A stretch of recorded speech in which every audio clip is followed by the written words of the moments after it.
Hello everyone यार, last में हम लोगों ने एक्सरसाइज 2.4 के 3 क्वेश्चंस को किया था। जिसने वो वीडियो नहीं देखी, लिंक आपको आई बटन पर दिख रहा होगा। और आज की क्लास में हम लोग शुरू करने जा रहे हैं एक्सरसाइज 2.4 के क्वेश्चन नंबर 4 को। तो चलिए शुरू करते हैं।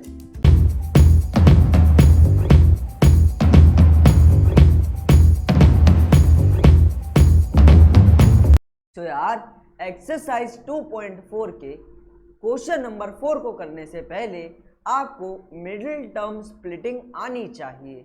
लेकिन ये मिडिल टर्म स्प्लिटिंग होती क्या है यार बच्चों? आपने मिडिल टर्म स्प्लिटिंग अपनी क्लास 8th में भी पढ़ रखी होगी फैक्टराइजेशन में, जहां हम लोग कुछ ऐसे पॉलिनोमियल को फैक्टराइज करते थे मिडिल टर्म स्प्लिट करके। चलिए भाई, मिडिल टर्म स्प्लिटिंग को आज हम सीख लेते हैं, वो बच्चे भी सीख जाएं जिन बच्चों ने क्लास 8 में नहीं सीखा। चलिए भाई, मिडिल टर्म स्प्लिटिंग इस नाम को देखें तो इस नाम से ही पता चल रहा है कि मिडिल टर्म यानी बीच वाली टर्म को स्प्लिट करना मतलब बांटना क्या कहलाता है? कहलाता है मिडिल टर्म स्प्लिटिंग। अब जैसे मैंने यहाँ पर आपको एक पॉलिनोमियल दे रखा है, मिडिल टर्म स्प्लिटिंग में ऐसे ही पॉलिनोमियल आपको देखने को मिलेंगे। तो भाई अगर आपको मिडिल टर्म स्प्लिटिंग से इन पॉलिनोमियल को फैक्टराइज करना है तो आपको सबसे पहले शुरुआत वाले और लास्ट वाले नंबर को क्या करना पड़ेगा बच्चों? मल्टीप्लाई करना पड़ेगा। सबसे पहला स्टेप, शुरुआत वाले और आखिरी वाले नंबर को आपको क्या करना है बच्चों? मल्टीप्लाई कर देना है। तो मैंने कहा बच्चों मल्टीप्लाई करने पर 2 2 जा आंसर आ जाएगा 4। मल्टीप्लाई करने पर आपका आंसर यहाँ पर बच्चों क्या आ जाएगा? मैंने कहा आंसर आ जाएगा 4। और ये जो बीच वाली टर्म है ये आपकी ऐड या सब्ट्रैक्ट करने पर आनी चाहिए। ऐड या सब्ट्रैक्ट करने पर आपकी बीच वाली टर्म आनी चाहिए। तो भैया 2 नंबर ऐसे बता दो जिन्हें मल्टीप्लाई करने पर क्या आए? 4 आए, और ऐड या फिर सब्ट्रैक्ट करने पर आपका आंसर 5 आ जाए। तो मैंने कहा ऐसे 2 नंबर चाहिए जिन्हें मल्टीप्लाई करने पर क्या आए? 4, प्लस या माइनस करने पर क्या आए? 5। मैंने कहा देखो क्या 4 1 जा 4 होता है? मैंने कहा हाँ। और 4 + 1 किसके बराबर होता है बच्चों? 5 के बराबर होता है। तो मैंने कहा आपको ऐसे 2 नंबर मिल गए जिनको मल्टीप्लाई करने पर तो 4 आएगा लेकिन ऐड करने पर 5 आएगा। तो आपको कुछ भी नहीं करना बच्चों, इस मिडल टर्म की जगह क्या लिख देना? एक आया मेरा 4 और एक आया मेरा 1, दोनों के आगे क्या लगा देंगे? x, और मेरे दोनों ही पॉजिटिव आए हैं। तो क्या अब 4x और 1x मिला के 5x नहीं बन जाएगा? 4 और 1 मिला के 5 ही तो बनेगा। यहाँ पे आपका 2x² पहले से ही था और यहाँ पर आपका +2 पहले से ही था। क्या मैंने इस 5x इस बीच वाली टर्म को 2 हिस्सों में स्प्लिट करके नहीं लिख दिया? बांट के नहीं लिख दिया? 5 को मैंने 4 + 1 लिख दिया और कुछ भी नहीं लिखा। बात समझ आ रही है? मैंने कहा हाँ। अब दूसरा स्टेप आपका आता है कि आपको 2 2 के क्या बनाने हैं बच्चों?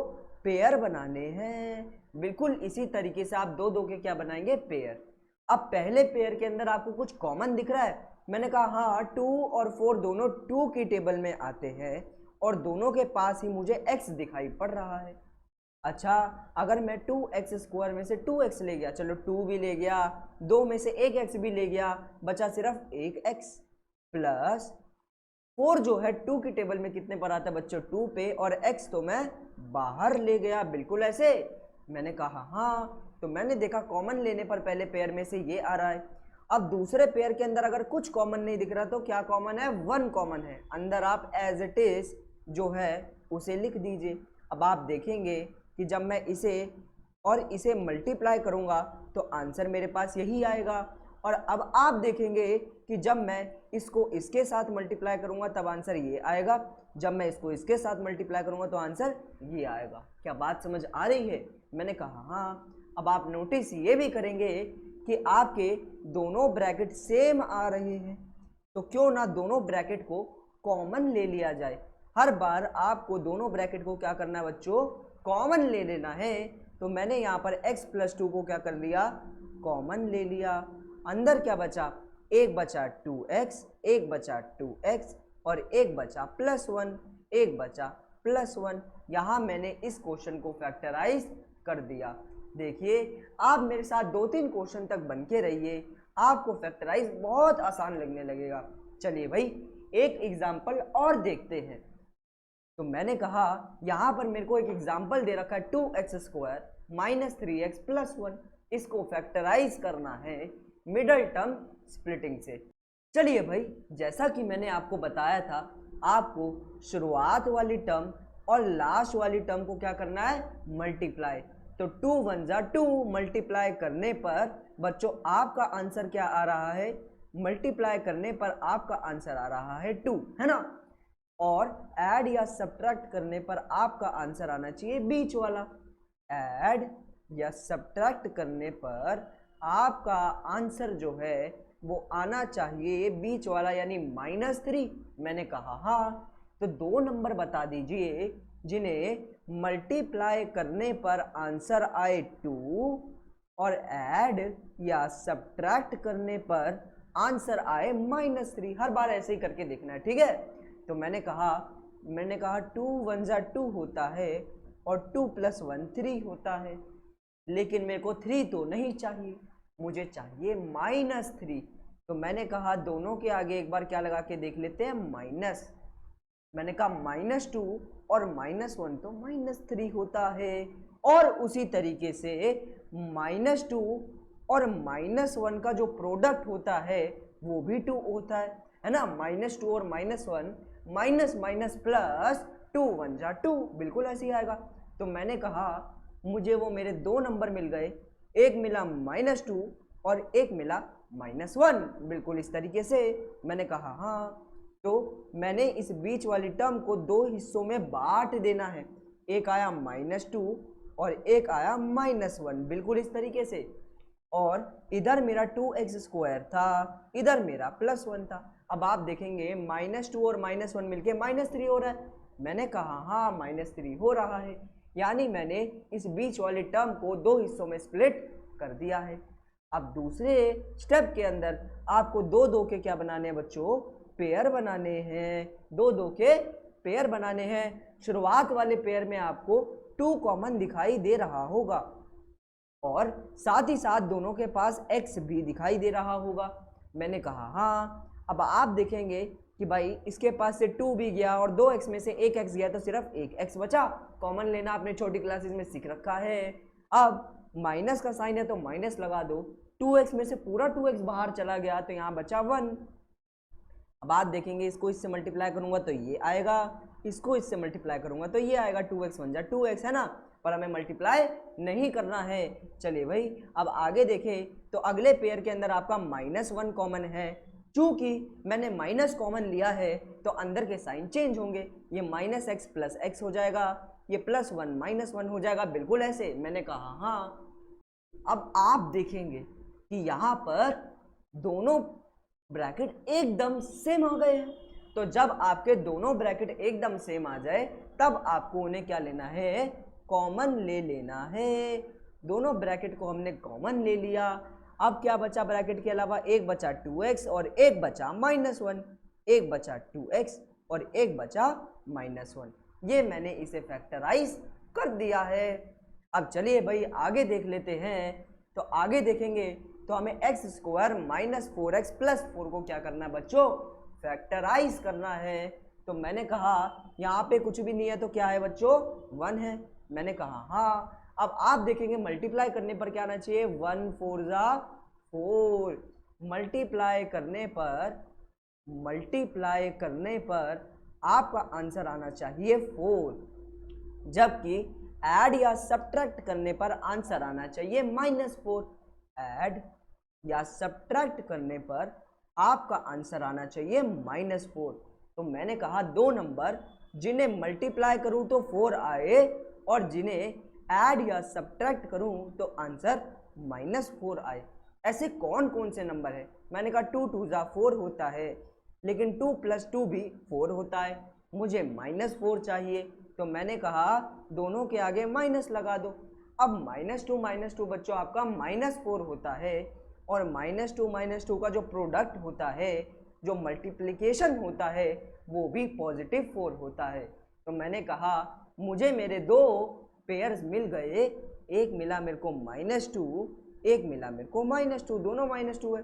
-2 मल्टीप्लाई होके 4 आएगा, लेकिन ऐड होके -4 आएगा। तो मैंने कहा एक मिला मेरे को -2 और दूसरा भी मिला मेरे को -2, बिल्कुल ऐसे। मैंने कहा हाँ।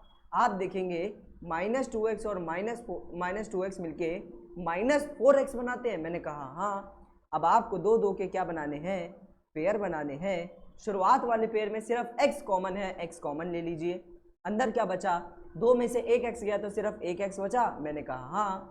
-2x के पास से x चला गया तो सिर्फ 2 बचा। मैंने कहा हाँ। अब यहाँ पर -2 कॉमन है, चूंकि मैंने माइनस कॉमन लिया तो अंदर के साइन क्या हो जाएंगे? चेंज। -2x अब पॉजिटिव हो गया है और 2 बाहर चला गया तो बचा सिर्फ x। अब प्लस जो है वो माइनस हो जाएगा क्योंकि मैंने माइनस कॉमन लिया है। 4 जो है 2 की टेबल में कितने पर आता है? 2 पर आता है। अब आप देखेंगे यहाँ पर दोनों ब्रैकेट आ गए सेम, दोनों ब्रैकेट आ गए सेम, वो आ गए x -2। इसके अलावा क्या बचा? एक बचा x, एक बचा x और एक बचा -2, एक बचा -2। हो गया मेरा फैक्टराइज। कितना सिंपल क्वेश्चन था। आइए चलिए एक बार बुक के क्वेश्चन पर भी हम नजर मान लेते हैं। तो भाई बुक का पहला क्वेश्चन आपके सामने है 12x² - 7x + 1। अब मैंने कहा कि आपको इसे फैक्टराइज करना है तो सबसे पहले इसके सबसे आगे वाले और सबसे पीछे वाले को क्या करना है? हमें मल्टीप्लाई करना है। और हम देखेंगे मल्टीप्लाई करने पर आपका आंसर क्या आएगा। मैंने कहा 12 × 1 = 12। मल्टीप्लाई करने पर आपका आंसर आएगा 12। मैंने कहा ओके। ऐड और सब्ट्रैक्ट करने पर आना चाहिए -7। ऐड या फिर सब्ट्रैक्ट करने पर आंसर आना चाहिए -7। दो नंबर जिन्हें मैं मल्टीप्लाई करूं तो आंसर आए 12, दो नंबर जिन्हें ऐड या सब्ट्रैक्ट करूं तो आंसर आए -7। तो मैंने कहा 3 4 = 12 होता है, या 4 3 भी आप ले सकते हैं, आपकी मर्जी है। ओके, लेकिन 3 और 4 को प्लस करने पर +7 आता है, हमें चाहिए -7। तो मैंने कहा दोनों के आगे क्या लगा दो? माइनस। मैंने कहा -3 - 4 -7 होता है, और -3 - 4 मल्टीप्लाई करने पे +12 आता है। मैंने कहा मिल गए, एक मिला -3 और एक मिला -4। मेरे दो नंबर मेरे को मिल गए हैं। अब इन दोनों नंबर को आपको -7x की जगह लिख देना है। एक है मेरा 12x² -3x -4x + 1। कितना सिंपल क्वेश्चन है। अब दो दो के क्या बना लेने हैं? आपको पेयर बना लेने हैं। पहले पेयर के अंदर आपको देखेगा कि दोनों 3 की टेबल में आते हैं, और साथ ही साथ x भी कॉमन है। 3 की टेबल में 12 जो है 4 पर आता है, और एक x यहाँ रह जाएगा क्योंकि 2x थे, एक x बाहर चला गया। -3x जो है 3x की टेबल में 1 पर आता है। अब यहाँ पर कुछ कॉमन नहीं है तो -1 कॉमन ले लेते हैं, क्योंकि हमें ब्रैकेट सेम करने हैं। हमने माइनस कॉमन लिया तो अंदर के साइन क्या हो जाएंगे? चेंज हो जाएंगे। ये हो जाएगा 4x - 1। अब आपको दोनों ब्रैकेट को कॉमन ले लेना है। ये ऐसा v जो है आप पेपर के अंदर नहीं बनाएंगे, ये बस समझाने के लिए है। अच्छा, 4x - 1 मैंने कॉमन ले लिया, अंदर क्या बचा? 3x और -1, अंदर बचा 3x और -1। हो गया क्वेश्चन सॉल्व। कितना सिंपल क्वेश्चन था। चलिए भाई बढ़ चलते हैं नेक्स्ट क्वेश्चन की तरफ। तो नेक्स्ट क्वेश्चन हमसे कह रहा है 2x² + 7x + 3 को आपको फैक्टराइज करना है। मैंने कहा सबसे पहले आपको सबसे पहली और सबसे आखिरी टर्म को क्या करना है? मल्टीप्लाई करना है। 2 3 बच्चों क्या होता है? 6। तो दो नंबर जिन्हें मल्टीप्लाई करने पर क्या आना चाहिए? 6 आना चाहिए, और जिन्हें ऐड या सब्ट्रैक्ट करने पर क्या आना चाहिए? उन्हें 7 आना चाहिए। दो नंबर जिन्हें मल्टीप्लाई करने पर 6 और ऐड या सब्ट्रैक्ट करने पर आपका आंसर 7 आ जाए। तो मैंने कहा 6 और 1 6 और 1, मैंने कहा 6 1 जा 6 होता है और दोनों को ऐड करने पर 7 भी आ रहा है। मैंने कहा हाँ, तो इसके फैक्टर 6 और 1 ही होंगे। आपको ये दो नंबर ढूंढने आने चाहिए, जो कि बहुत ज़्यादा आसान है। तो आपको बीच वाली टर्म की जगह एक बार 6x और एक बार 1x लिख देना है। साइड वाली दो टर्म वैसे ही रहेंगी। दो दो के क्या बनाने हैं बच्चों, आपको पेयर बनाने हैं। अब शुरुआत के पेयर में आपको दिख रहा होगा 2 और 6 दोनों 2 की टेबल में आते हैं और दोनों के पास ही x है, तो मैं 2x को कॉमन ले सकता हूँ। मैंने देखा अब यहाँ पर 2 भी चला गया, यहाँ पर एक x भी चला गया, बचा सिर्फ एक x प्लस 6 जो है 2 की टेबल में 3 पर आता है। अगले वाले में कुछ भी कॉमन नहीं है तो 1 कॉमन ले लो, अंदर बचा x प्लस 3, बिल्कुल ऐसे। मैंने कहा हाँ। अब आप देखेंगे कि यहाँ पर दोनों ब्रैकेट सेम आ गए, तो दोनों ब्रैकेट्स को हम क्या करेंगे, कॉमन ले लेंगे। तो कॉमन लेंगे तो आएगा x प्लस 3 और अंदर क्या बचा, एक बचा 2x और एक बचा प्लस 1, वो यहाँ पर लिख दो। चलिए भाई बढ़ चलते हैं नेक्स्ट क्वेश्चन की तरफ। तो नेक्स्ट क्वेश्चन हमसे कह रहा है कि आपको फैक्टराइज करना है 6x² प्लस 5x माइनस 6 को। तो मैंने कहा एक ये नंबर और एक ये नंबर, हमें सबसे पहले इन दोनों को क्या करना है, मल्टीप्लाई करना है। तो आप देखेंगे मल्टीप्लाई करने पर आपका आंसर आना चाहिए 6 6 जा 36, साइन लगेगा माइनस का, क्योंकि हम 6 और माइनस 6 को मल्टीप्लाई कर रहे हैं। ऐड या सब्ट्रैक्ट करने पर आपका जो आंसर है वो आना चाहिए 5, बिल्कुल ऐसे बीच वाला। तो मैंने कहा दो नंबर जिन्हें मल्टीप्लाई करने पर तो 36 आ जाए, वो भी नेगेटिव का, लेकिन ऐड या सब्ट्रैक्ट करने पर आपका आंसर 5 आ जाए। दो नंबर जिन्हें मल्टीप्लाई करने पर 36 आए। तो मैंने कहा 36 तो मिल गए नंबर। मैंने कहा 9 और 4, देखो भाई 9 और 4 को मल्टीप्लाई करने पे 36 आ रहा है। मैंने कहा लेकिन मेरे को -36 चाहिए, तो यहाँ पे माइनस लगा दो। 9 और -4 को मल्टीप्लाई करने पे 36 और 9 और -4 जो है किसके बराबर होते हैं, 5 के। तो मेरे पास दो नंबर आ गए, एक आया 9 और एक आया -4। तो बच्चों इस 5x की जगह हम दो नंबर लिख देंगे, एक लिखेंगे 9x, एक लिखेंगे -4x। -6 पहले से ही है और 6x² भी पहले से ही है। अब यहाँ पर आपको दो दो के क्या बनाने हैं बच्चों, पेयर बनाने हैं। मैंने कहा हाँ। अब शुरुआत के पेयर में आपको दिख रहा होगा दोनों 3 की टेबल में आते हैं और साथ ही साथ दोनों के पास x भी है। अंदर क्या बचा, मैंने कहा 6 जो है 3 की टेबल में 2 पर आता है और एक x इसके पास बचा। 9 जो है 3 की टेबल में 3 पर आता है और x चला गया। अब आगे देखेंगे तो दोनों के पास माइनस कॉमन है और दोनों 2 की टेबल में आते हैं।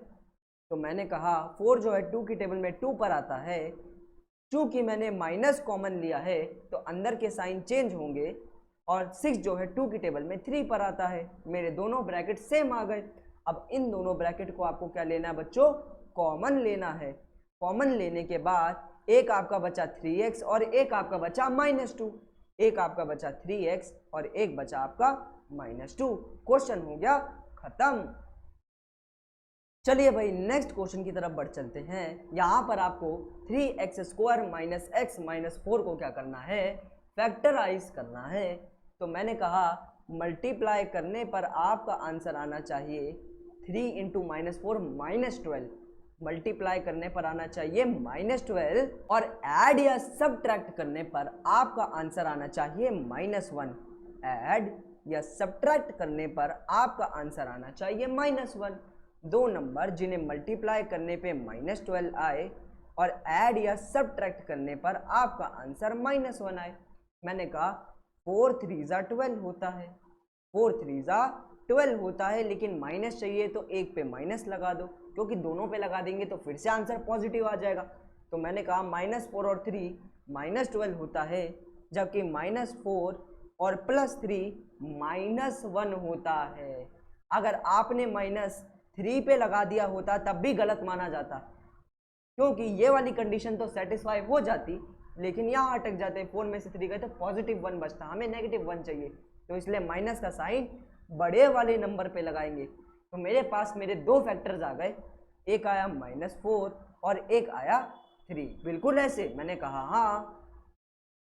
अब आपको बीच वाली टर्म की जगह इन नंबरों को लिख देना है। तो ये आएगा 3x² - 4x + 3x - 4। दो दो के आपको क्या बनाने हैं, पेयर बनाने हैं। शुरुआत के पेयर में x कॉमन है, अंदर बचा 3x - 4। अगले पेयर में 1 कॉमन है, कुछ कॉमन नहीं है तो 1 कॉमन, और अंदर बचा 3x - 4। अब आपको इस 3x - 4 को बच्चों क्या लेना है, कॉमन लेना है। और अब आपका क्या बचा यार, एक x बचा और एक +1 बचा। तो यहाँ पर आपका क्वेश्चन जो है पूरी तरीके से ख़त्म। बाकी यार आज के लिए इतना ही, बाकी नेक्स्ट वीडियो में हम लोग इस एक्सरसाइज के लास्ट क्वेश्चन को करेंगे और इस एक्सरसाइज को ख़त्म कर देंगे। तब तक के लिए आप प्रैक्टिस करते रहिए, और जिसको साइंस की वीडियोस पढ़नी है, आपको वीडियो दिख रही होंगी, आप उन पर क्लिक कर सकते हैं। तब तक के लिए बाय बाय।